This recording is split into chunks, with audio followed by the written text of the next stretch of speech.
The Blood Moon Barn.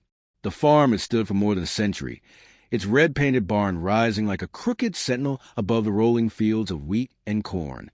To locals in the rural stretch of southern Illinois, it was known simply as the Klein Farm. Once prosperous, it had fallen into decay after decades of abandonment. The barn's boards were weather-worn, its roof sagged, and its windows were black hollows. Children dared each other go inside, and many whispered about the Blood Moon Barn, a nickname rooted in a story few told in full. The beginning of the haunting. In the early 1900s, the Klein family had been one of the wealthiest in the county.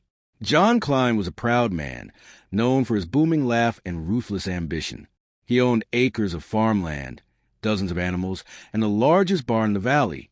But tragedy struck one autumn night under a blood-red harvest moon. John's eldest son, David, was found hanging from the rafters of the barn. Some claimed it was suicide. Others swore it was murder disguised as such. Rumors spread of arguments between father and son, of land disputes, of John's violent temper. After David's death, the farm's fortune turned. Cattle grew sick, crops withered, and John himself was found dead in the barn only months later, his body mangled beneath a collapsed beam, though some whispered the fall had been helped along by unseen hands. From then on, no one stayed in the barn after dark. The new owners. Decades passed, and the farm changed hands many times. By the 1970s, the Harper family purchased a property, drawn by cheap land and the idea of country living. The Harpers had 3 children, and though the house was livable, the barn was in disrepair. Still, Mr. Harper insisted it could be fixed. At first, things were fine, but soon, strange incidents began to unfold. The animals grew restless. Horses refused to enter their stalls, eyes rolling white as they pulled against reins. Chickens died without explanation, their necks broken but with no signs of predators. And then came the voices, whispers in the rafters. One summer evening, 12-year-old Anna Harper ventured into the barn to fetch tools for her father. The sun was setting, casting the barn in dusky red light. As she climbed the ladder toward the hayloft, she froze. A voice, a low, broken whisper, echoed above. Anna, her breath caught in her throat. She turned and saw nothing but shadows between the rafters. Heart pounding, she scrambled down the ladder and ran to the house. When she told her father, he laughed it off. Probably the wind. This old place creaks like a coffin. But Anna knew it hadn't been the wind. The blood on the walls. 2 weeks later, on the night of a harvest moon, Mrs. Harper screamed for her husband to come outside. On the barn's wooden wall, letters had appeared, dark red and dripping, as though painted in fresh blood. "Get out!" The words stretched across the boards, glistening in the moonlight. Mr. Harper grabbed a rag, expecting paint, but when he touched it, his fingers came away sticky. The smell of iron filled the air. It was blood. The family considered leaving, but the farm was their investment, their livelihood. Instead, they scrubbed the barn clean and tried to move on. That decision would haunt them. The night of the blood moon. It was September when the blood moon rose again, casting the farm in an eerie crimson glow. Mr. Harper, stubborn and tired of being afraid, decided to spend the night in the barn. Armed with a shotgun and lantern, he told his wife, "I'll prove it's just kids or vandals." Nothing more. At midnight, the children awoke to their mother's screaming. They ran to the yard and saw her pointing at the barn. Through the cracks in the boards, a red light blazed. The sound of groaning would echoed, followed by a chilling scream that was not their father's. Then silence. When the family entered the barn, Mr. Harper was gone. His lantern lay shattered on the ground. The shotgun sat beside it, unfired, and on the wall, written in dripping red letters, was a single word: "Mine." The aftermath. Search parties combed the property for days. No trace of Mr. Harper was ever found. The sheriff ruled it a disappearance, but locals whispered that the barn had claimed another soul under the blood moon. Mrs. Harper sold the farm within weeks, moving her children far away. The barn remained, sagging and silent, its legend growing darker with each telling. The present day. Even now, locals warn against visiting the Klein farm on nights when the moon turns red. Some claim they've seen shadows moving in the hayloft. Others hear whispers drifting on the wind. Anna, David, mine.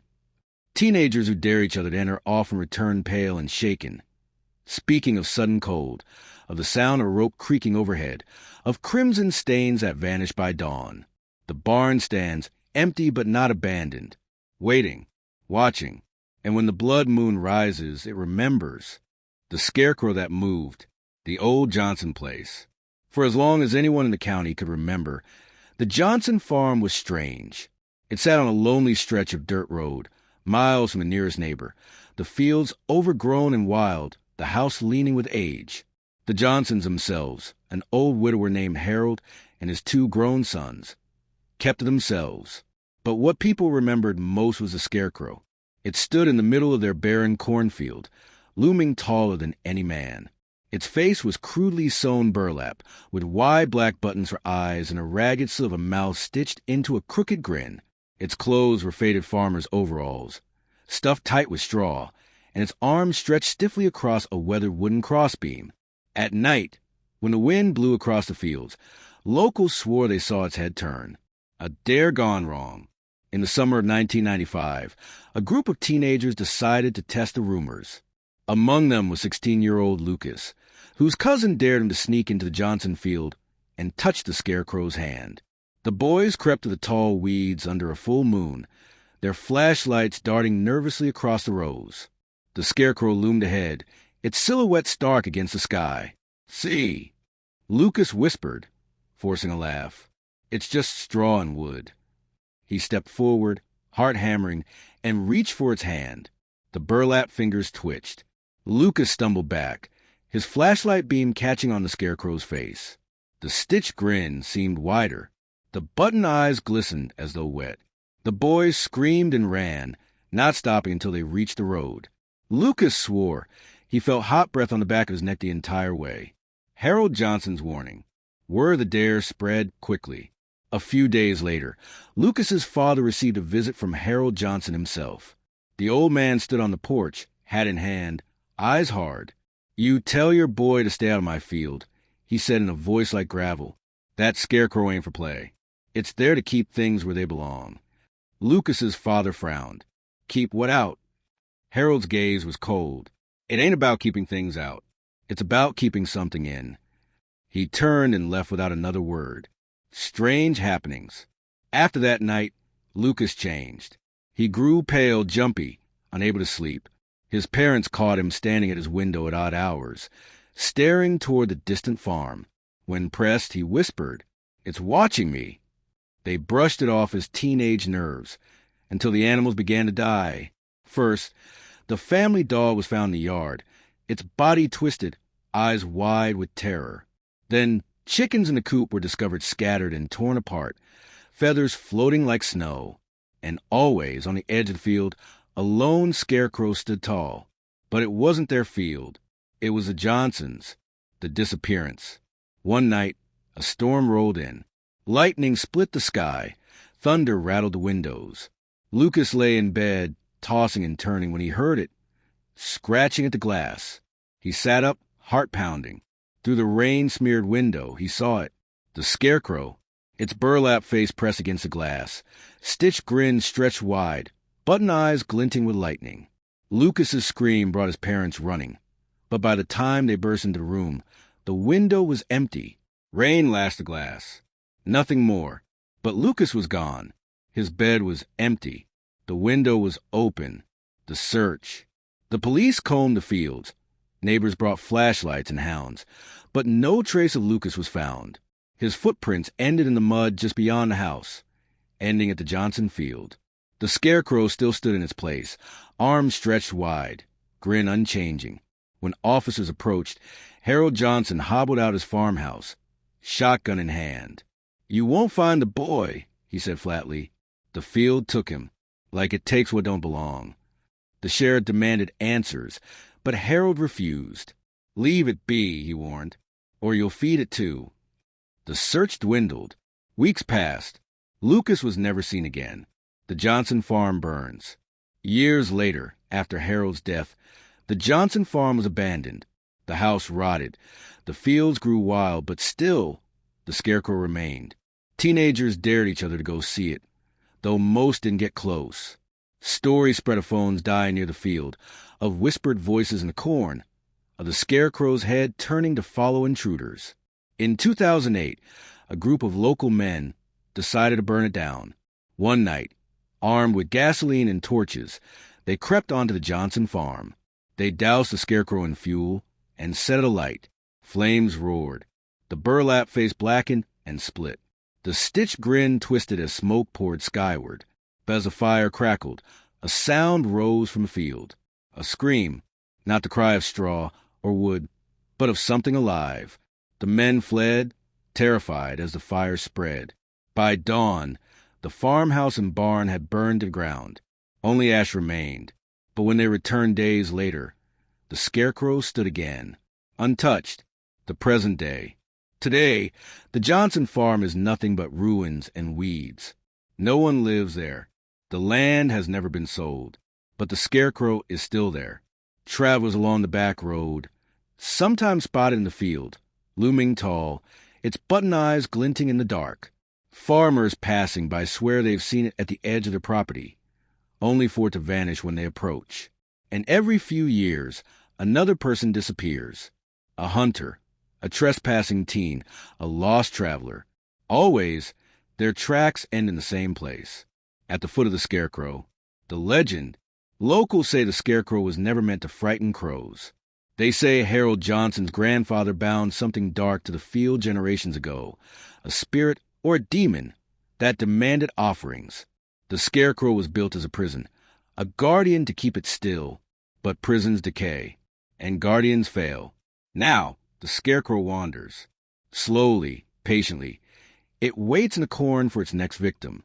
And on windy nights, if you dare to listen, you can hear it whisper through the rows. Come closer, just a touch. The Well of Whispers. The Miller Farm. The Miller Farm was quiet, peaceful even. It stretched across rolling hills in rural Pennsylvania, where families passed land down through generations. The farmhouse was white and sturdy, the barn red and well-kept. But behind the house, tucked between two oaks, was something older, an old stone well. No one in the family could say exactly when it had been built. Some said the property's first settlers dug it in the late 1700s. Others swore it had been there before the farmhouse itself, built by hands long forgotten.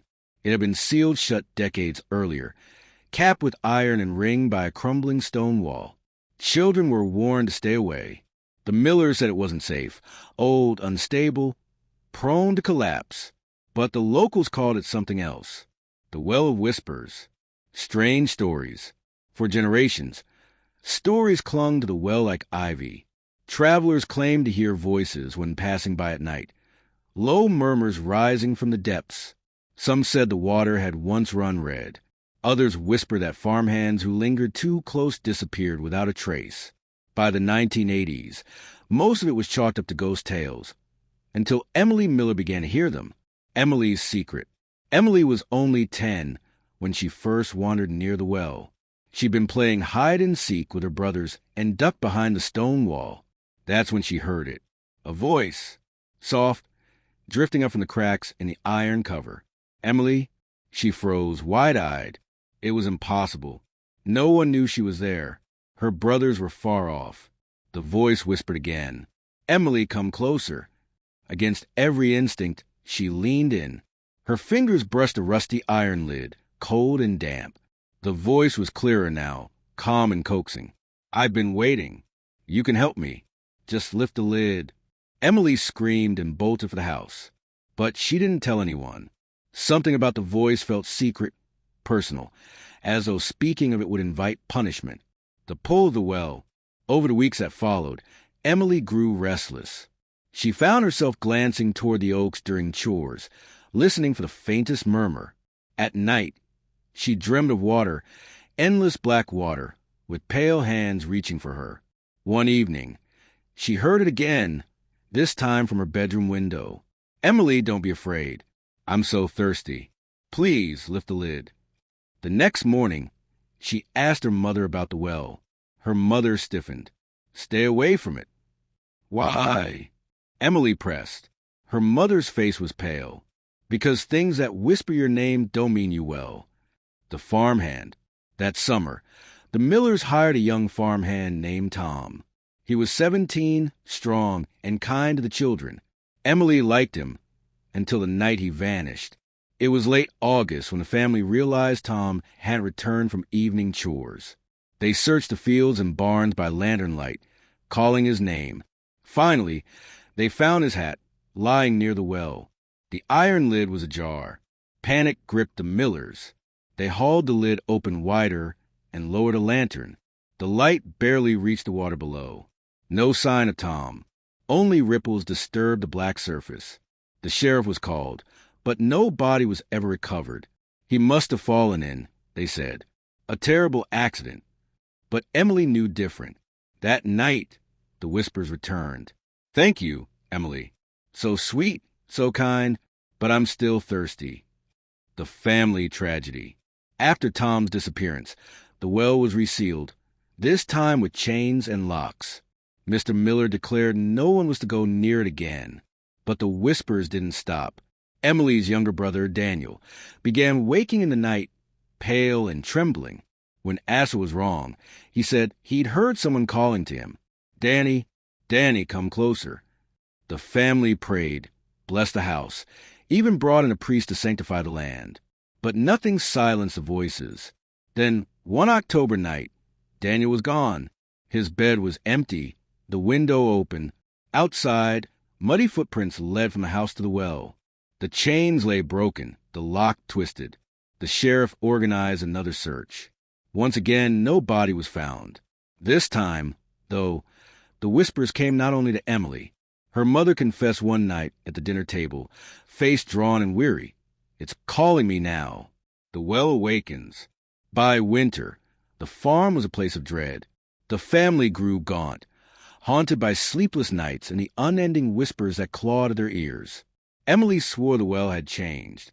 The stone seemed darker, damp with something that wasn't just water. And sometimes, when she dared glance at it in daylight, she thought she saw movement in the cracks, like fingers pushing outward. One night, during a snowstorm, Mr. Miller snapped. He grabbed an axe and marched toward the well, swearing he'd smash it to rubble. Emily, watching from the window, saw the snow swirl violently around him as he swung at the iron lid. His screams echoed across the fields. By the time her mother reached him, he was gone. The axe lay in the snow. The chains were broken once more. The final night, the Millers abandoned the farm within weeks, leaving most of their belongings behind. They moved to another county, desperate to escape the voices. But Emily never forgot. On their last night, as they loaded the wagon, she lingered at her window for one final look. The well stood silent in the moonlight, and then, slowly, the iron lid shifted. From the darkness beneath, a pale hand rose, dripping, fingers curling around the stone. Another followed, then another, dozens of hands, clawing their way upward. Emily screamed. Her mother rushed to drag her from the window. They fled, never to return. The present day. The Miller farm is abandoned now, reclaimed by weeds and trees. The farmhouse has collapsed. The barn is a skeleton of wood. But the well remains. Travelers who wander too close say they hear it still, low, beckoning whispers curling from the depths. Some say if you lean in, you'll see faces in the black water, pale and grinning. No one dares remove the lid again. But the chains rust more each year. The stones crumble further. And one day, when the weight of the years grows too heavy, the well of whispers will open again. The harvest man. The Patterson farm. The Patterson farm had been prosperous once. Acres of wheat stretched golden in summer. Cattle grazed fat in the pastures, and the red farmhouse stood proud against the hills. But by the early 1970s, the land had fallen on hard times. Crops failed, machinery broke down, and livestock grew sickly. Neighbors whispered that the Pattersons were cursed. Some said it began the year-old Samuel Patterson made a deal he shouldn't have. A deal with the harvest man. The legend, the harvest man, was a figure of folklore in that county, an old story parents used to frighten their children. They said he was a tall man in tattered clothes, with a burlap sack over his head. His body smelled of earth and rot, and wherever he walked, fields grew black. If a farmer's crop failed year after year, some whispered he could strike a bargain with the harvest man, leave an offer in the field, a lamb, a calf, or something worse, and the soil would turn fertile again. But the harvest man always collected his due, and it was never enough. Strange prosperity.